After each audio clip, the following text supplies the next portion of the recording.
오늘의 말씀은 요한복음 21장 12절에서 13절 말씀입니다. 예수께서 이르시되 와서 조반을 먹으라 하시니 제자들이 주님이신 줄 아는 고로 당신이 누구냐 감히 묻는 자가 없더라. 예수께서 가셔서 떡을 가져다가 그들에게 주시고 생선도 그와 같이 하시니라. 아멘. 2021년도 새해가 이제 또 거의 오늘이 며칠이죠? 10일, 열흘이 지났습니다. 이제 벌써 절반이 거의 다 지나가는 그러한 때인데 늘 새해가 되면 우리가 소망하는 것이 있고 또 기대하는 것이 있죠. 또 작년에 지난 해에 우리가 이루지 못했던 것, 좀 좋지 않았던 것, 그런 것들을 잘 극복하고 새해에는 좀 나아지고자 하는 그런 소망을 가지고 새해를 늘 시작을 합니다. 올 2021년도 새해도 사실은 마찬가지로 그렇게 우리가 시작을 했더랬습니다. 비록 이전과 같은 그런 송구영신 예배라든지 이전과 같은 그런 축제의 모습들은 우리가 보이지 못했지만 그럼에도 우리가 새로운 한 해를 맞이했습니다. 그런데 참 현실을 보면은요, 참 안타깝게 나아지는 게 없는 것 같습니다. 다른 것이 없는 것 같고 여전히 코로나19는 장기화되어서 지금 우리의 삶 가운데에 침투해 있고 우리를 괴롭히고 있고 여전히 우리의 삶은 불편합니다. 거기에 한파까지. 이번 주 정말 많이 추웠죠, 여러분. 그래서 수도관 동파다, 수도 계량기 동파다. 그리고 아까 제가 말씀드렸지만 우리 교회도 막 그런 일들이 좀 많이 있었고 또 눈이 갑자기 또 많이 오는 바람에 눈을 치워야 되는 그런 일들도 많이 있었고 참 혹독한 겨울이지요. 여러분, 그런 중에 우리 가운데의 삶에 참 무너진 부분이 많이 있습니다. 우리 삶 가운데에 우리의 형편이 많이 무너져 있고 또 우리가 그동안 누리고 있었던 것, 그리고 누릴 만한 것들을 누리지 못하는 그런 것들도 참 많이 있습니다. 그런데 그 중에서도 우리의 삶에서 심각하게 무너지고 있는 한 부분이 있는데 그게 무엇이냐 하면 바로 영적인 삶입니다. 예배가 많이 무너져 있더라는 거죠. 이유를 보면은요, 외적인 요인이 있습니다. 실제로 지금 이 거리두기 2.5단계잖아요. 그러니까 코로나 때문에 그런 거죠, 일종의. 실제로 교회에 나가 예배할 수 없는 조건이 만들어졌죠, 우리에게. 이런 외적인 요인 때문에 우리가 예배하고 싶어도 나와서 예배하지 못하는 그런 상황 가운데 있는가 하면, 근데 이것보다 훨씬 더 여러분 심각한 요인이 하나 있습니다. 그게 뭐냐면 내적인 요인이더라는 거예요. 내적인 요인은 우리의 마음가짐입니다. 영적으로 우리가 예배하고자 하는 마음가짐이 많이 무너져 있습니다. 물론 처음에는 외적인 요인으로부터 시작된 것이 맞지만 점점점 시간이 길어지니까 이 내적인 요인들이 차지하는 것들이 훨씬 더 크더라는 거예요. 전문가들은, 그리고 교회의 많은 이 관계자들은 예상하기를 교회가 다시 이전과 같이 열린다 하더라도, 코로나가 다 끝난다 하더라도 아마 이전과 같이 함께 그렇게 많은 숫자가 모여서 예배하기는 쉽지 않을 것이다라고 그렇게 예측하는, 좀 부정적인 거긴 하지요. 그런 예측하는 그런 결과를 우리가 보게 되기도 합니다. 우리 마음가짐이 그만큼 많이 무너져 있고 그걸 회복하기가 참 많이 힘들다는 그런 이야기겠죠. 여러분에게 한번 묻고 싶습니다. 여러분은 어떠십니까? 여러분의 예배는 안녕하십니까? 이 코로나 시대에, 그리고 한파에 참 내 마음을 지키기 어렵고 외적인 요인 때문에 내가 하고 싶어도 하지 못하는 이 때에 여러분의 영성 생활은 얼마나 괜찮으십니까? 얼마나 좋으십니까? 이런 시기를 지나면서 우리의 연약함을 봅니다. 어쩌면 우리의 민낯이 드러난 것 같아요. 조금이라도 충격이 있으면은 쉽게 흔들리고 요동치는 우리의 마음, 우리의 영적인 그러한 상태, 우리 연약한 믿음의 민낯을 지금 우리가 보고 있는 거죠. 코로나 때에 마스크를 항상 쓰고 다니잖아요. 그러니까 마스크를 쓰고 다니니까 여성분들이 이전보다 화장을 많이 안 하신다고들 하더라고요. 우리가 보통 쌩얼이라고도 하죠. 쌩얼. 그래서 쌩얼을 그냥 그대로 마스크만 겉에 딱 쓰면은 뭐 아무도 모르니까, 안에 다 감춰져 있으니까, 가려져 있으니까 안 보이니까 굳이 화장 안 하고 그 대신 절대로 마스크를 벗지 않는다, 이렇게 이야기를 하시는 거를 제가 들었어요. 저희 집에서 들은 얘기는 아닙니다. 그런데 우리의 영적인 삶에서도 마스크를 쓰고 있는 것과 같은 그런 때를 우리가 보내는 것 같아요. 사람들의 눈에 보이지 않으니까 그냥 민낯 위에 마스크만 쓰고 있는 것처럼 우리의 예배 생활이, 우리의 영적 생활이 그렇게 민낯을 드러내고 있습니다. 누가 보지 않으니까, 아무도 나에게 관심 갖지 않고 신경 쓰지 않으니까 내가 그냥 하고 있는 그대로, 내가 하고 싶은 대로, 때로는 요령을 좀 피워가며 때로는 좀 스킵해가면서, 예배 기도가 이전 같지 않은 것은 누가 봐도 명백하고, 또 때로 교회발 확진자 소식이 들리거나 세상이 교회를 맹렬하게 비난할 때면 나는 교회랑은 상관없는 그런 사람이 되어버리기도 합니다.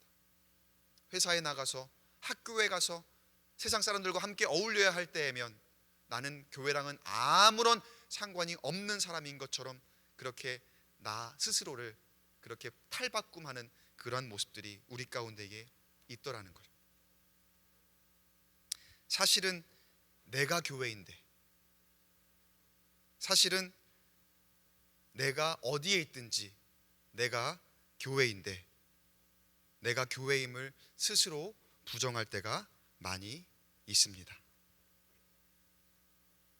그렇게 우리의 믿음이 무뎌지고, 우리의 신앙생활이 무뎌지고, 우리의 예배가 무뎌졌습니다.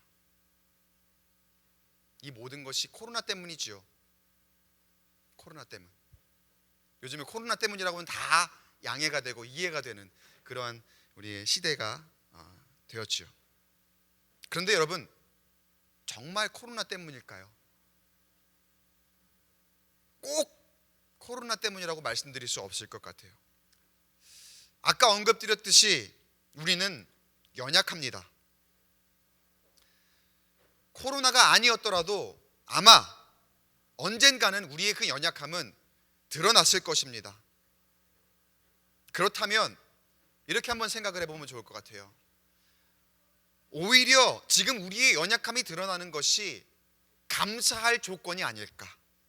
오히려 지금 우리가 이렇게 연약함을 드러낼 수 있고 우리의 민낯이 좀 부끄럽긴 하겠지만 드러난다는 것 자체가 오히려 감사한 것일 수도 있겠다라는 그러한 생각을 해보았습니다.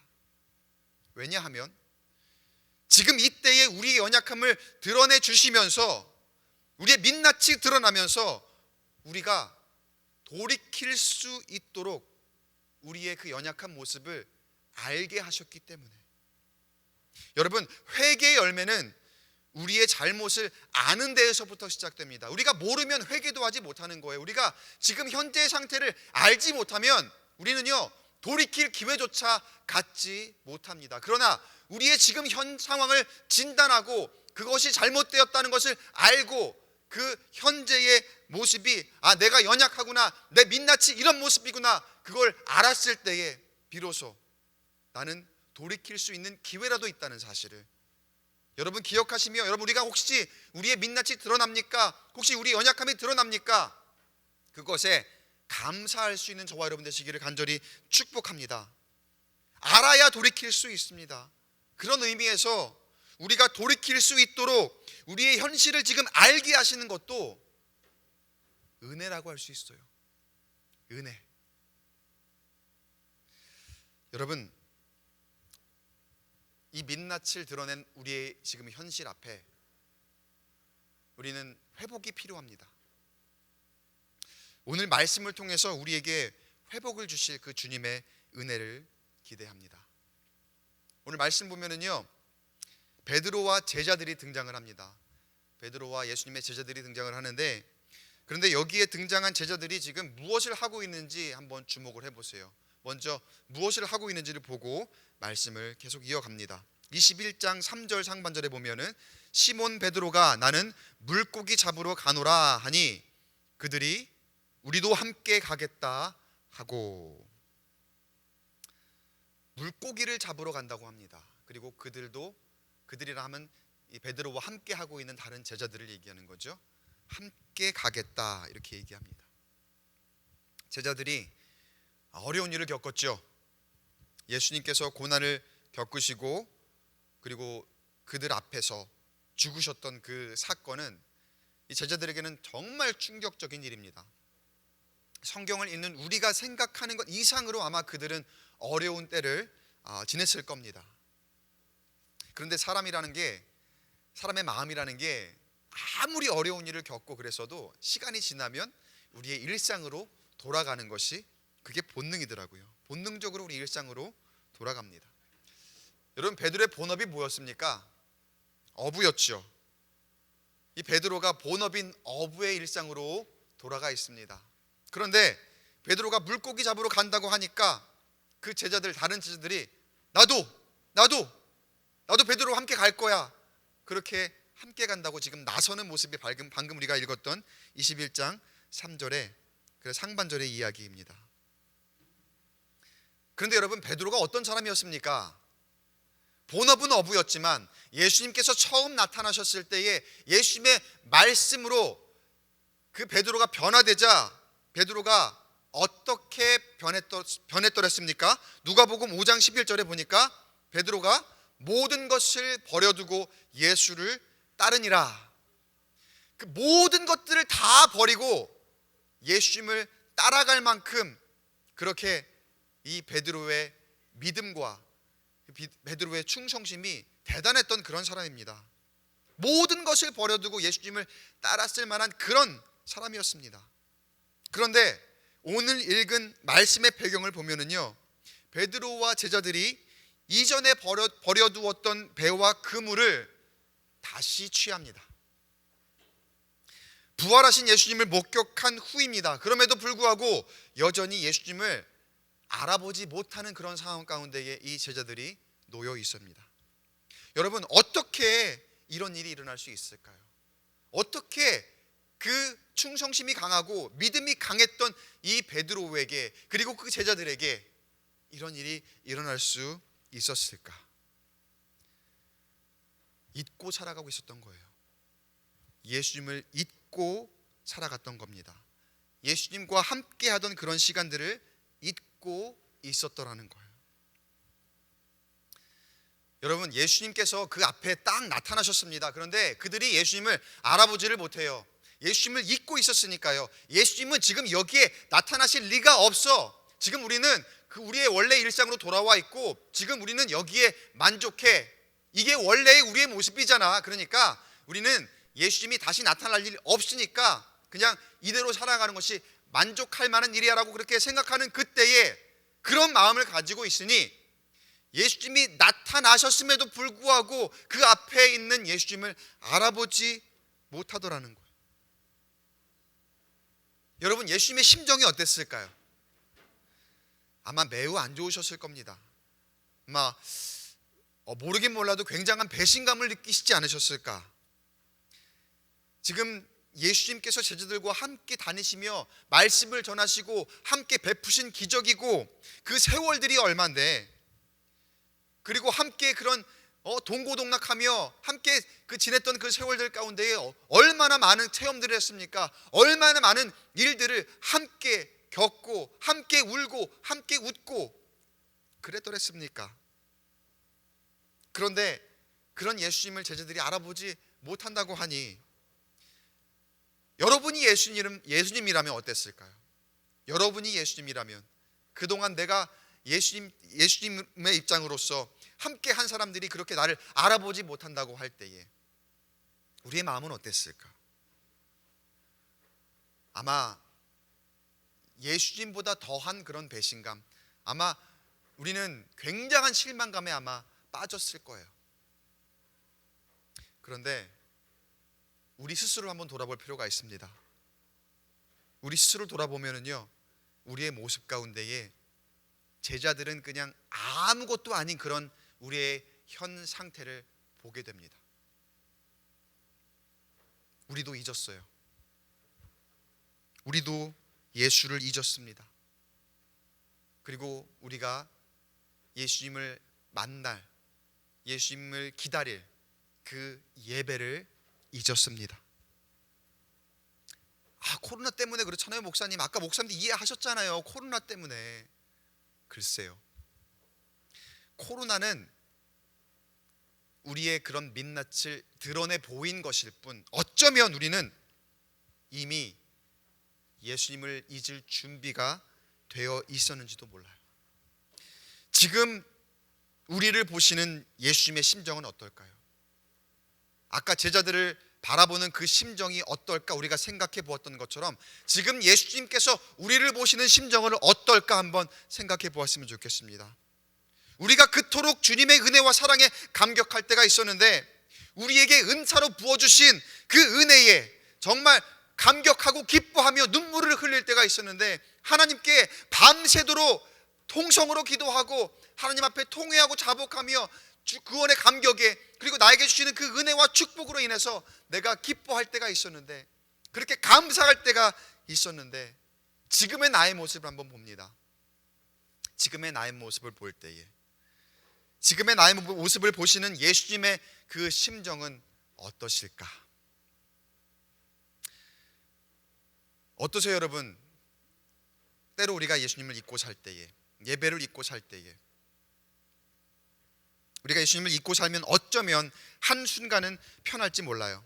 세상의 방식이 편리합니다. 그리고 그 쾌락과 안락함이라는 것이 얼마나 달콤한지, 세상 사람들이 말하는 예배 시간에 집에서 쉬는 느낌이 이런 느낌이구나. 야, 주일날 시간이 이렇게 많으니까 너무 좋구나. 야, 평일날에도 공예배 시간이 있었는데 그 예배 시간에 내가 다른 일을 무언가 할 수 있는 여유가 많이 있으니까 이게 이런 기분이었구나, 이게 이런 느낌이었구나, 참 좋구나. 그렇게 예배하지 않고 기도하지 않는 삶이 어쩌면 그때는 편할지도 모릅니다. 그러나 결국 그 편리함과 안락함은 우리에게 독이 된다는 사실을 여러분 기억하시기 바랍니다. 여러분 기억하셔야 돼요.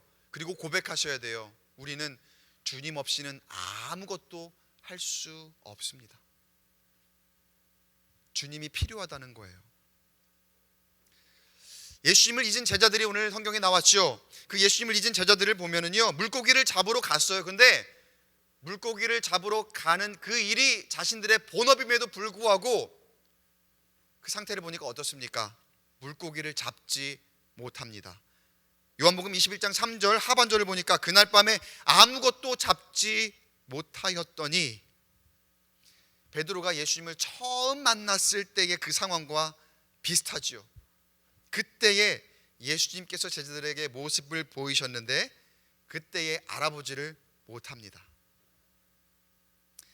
그런데 예수님께서 제자들을 알아보지 못한 그 상황에 어쩌면 예수님은 실망스럽고 어쩌면 예수님은 배신감이 들고 할 만한 그때에도 예수님께서는 그 제자들에게 맨 처음 베드로와 다른 제자들을 만났을 때 보여주셨던 그 기적을 동일하게 보여주시며 그물을 배 오른편에 던져라, 그러면 잡으리라, 이렇게 말씀을 하시고, 실제로 그들이 그물이 너무 무거워서 들 수 없을 정도의 그 놀라운 기적을 다시 한번 경험하게 된 줄로 믿습니다.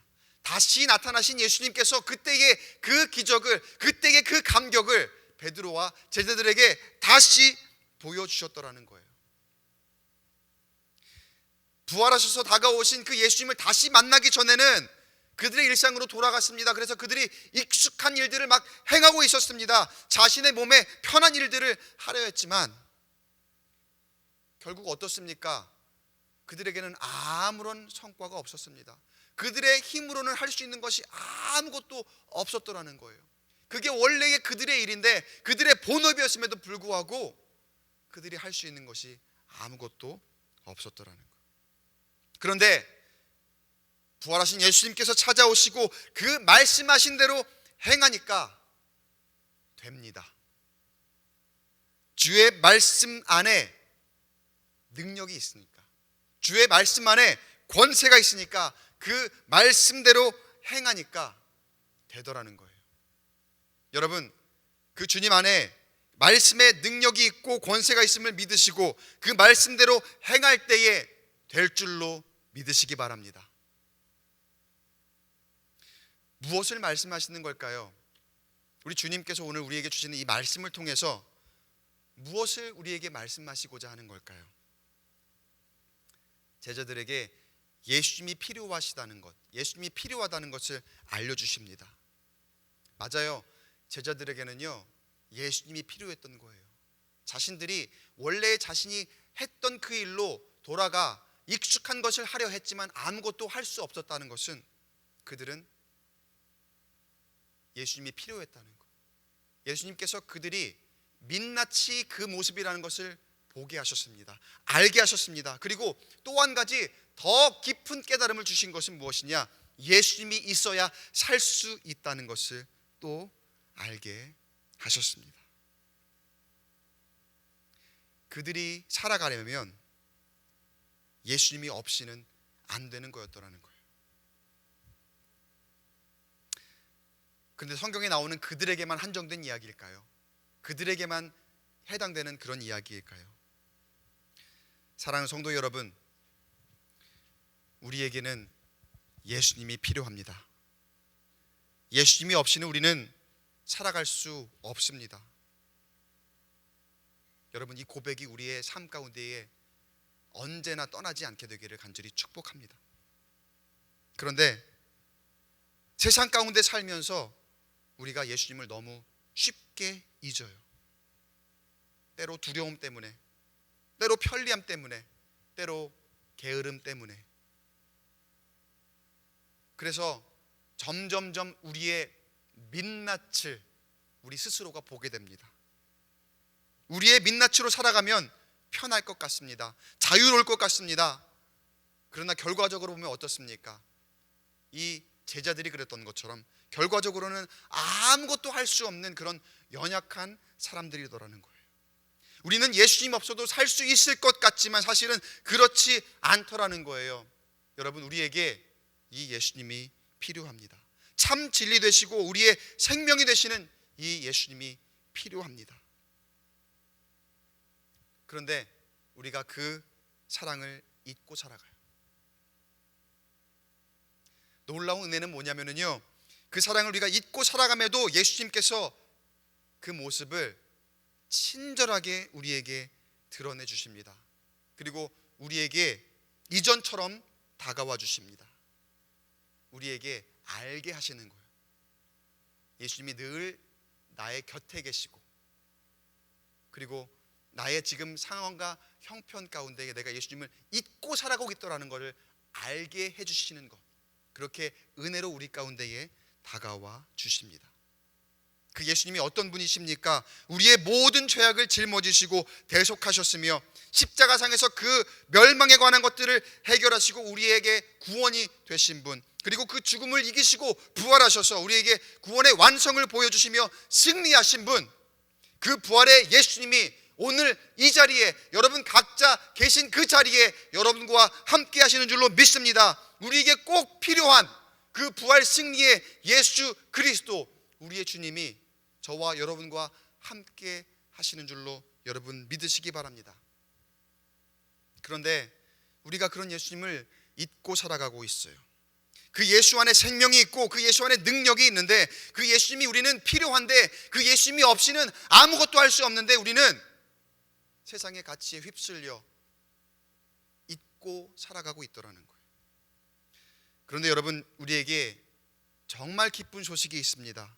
그럼에도 불구하고 주님은 우리에게 은혜로 다가와 주신다는 거예요. 우리가 잊고 있을 때가 많은데 잊고 있는 우리 자신의 그 모습을 알게 하십니다. 그래서 우리가 돌이킬 수 있도록 인도하십니다. 그 돌이킴을 통해서 우리를 회복으로 인도하십니다. 이게 뭐라고요? 은혜예요, 은혜. 내가 지금 잘 하지 못하고 있는 것까지도 스스로 알게 하시고 돌이킬 수 있는 기회를 주시는 것, 그게 은혜입니다.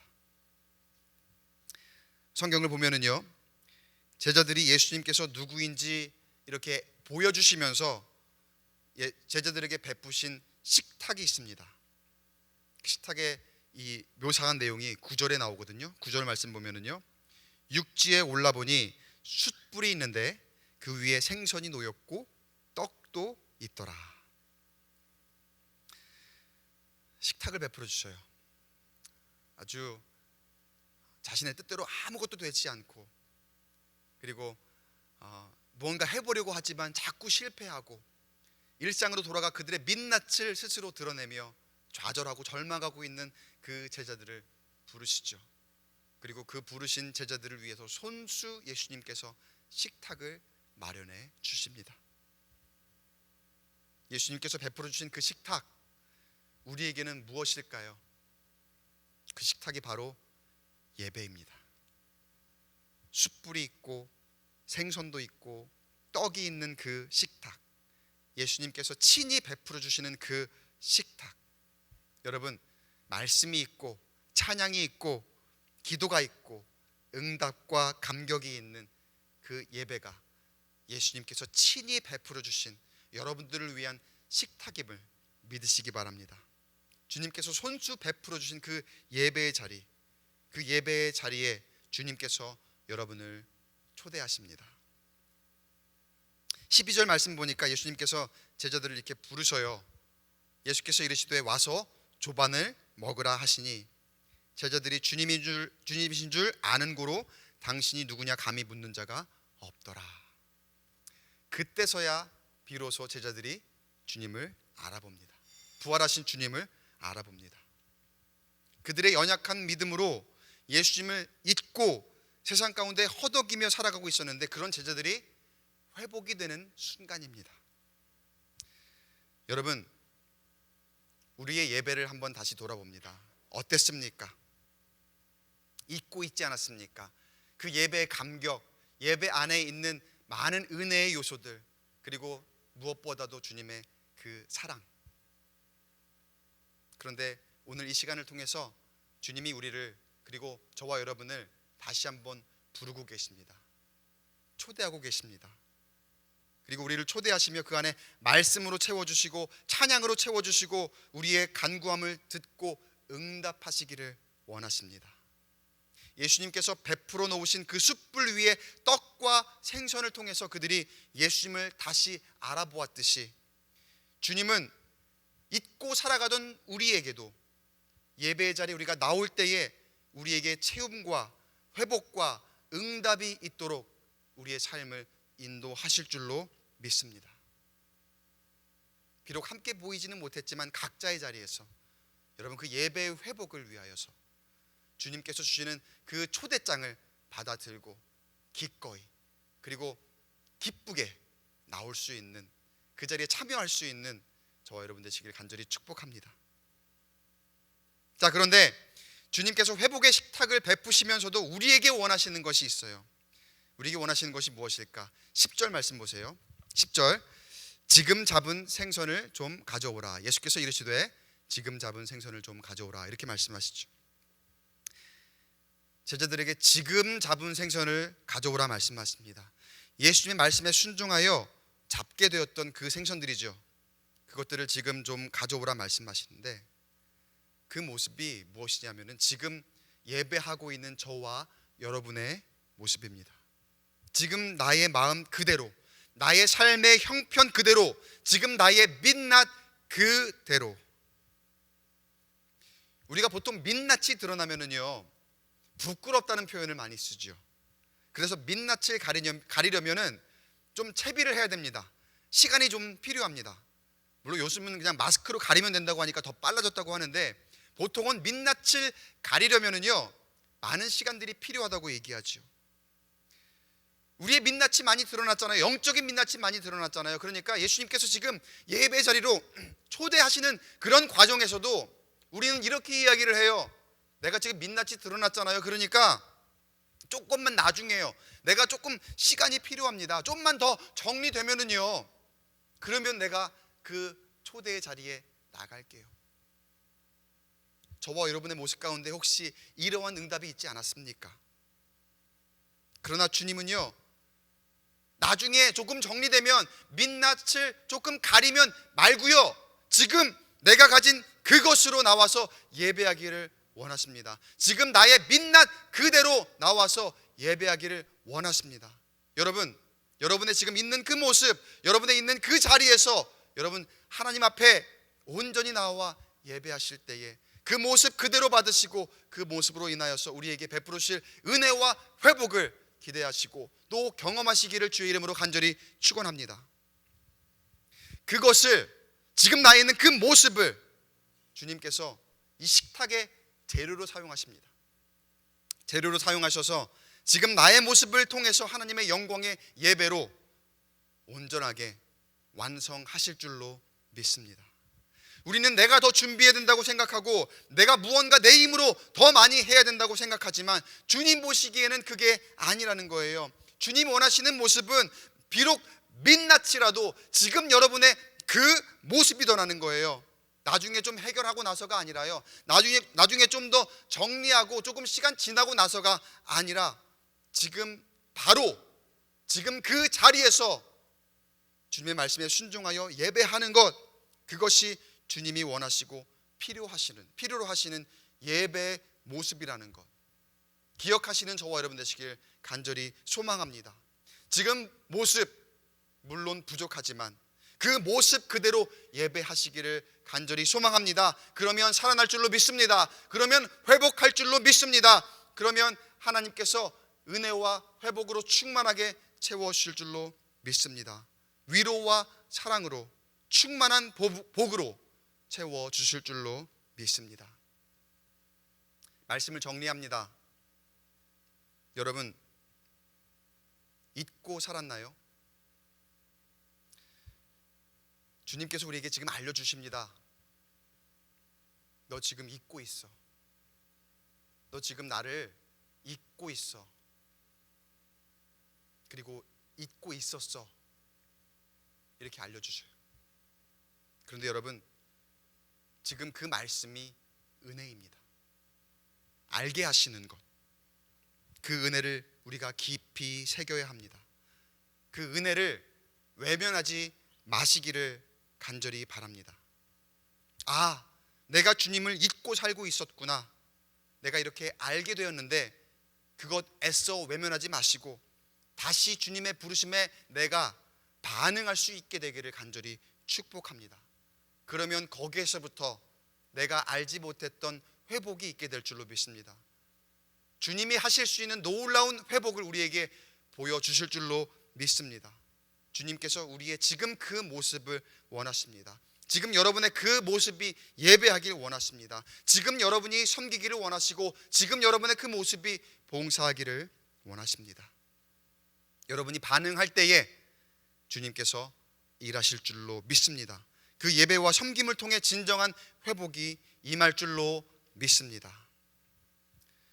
참으로 어려운 때이지만, 그래서 주님의 은혜와 사랑을 잊고 살기 참 쉬울 때이지만 지금 이 시간 주님께서 저와 여러분을 부르고 계십니다. 부활하신 주님께서 여기에 여러분과 함께 계신다고 여러분을 부르고 계십니다. 그 부르심에 반응하여 주님의 사랑과 회복을 경험하시기를 바랍니다. 예수를 따르는 제자의 삶이 변함이 없기를 바랍니다. 그래서 부활의 주님을 따르며 그 어떤 악한 영의 공격이 있더라도 죽음까지도 이기는 광교 꿈의 교회의 모든 성도가 되시기를 주님의 이름으로 간절히 축원합니다.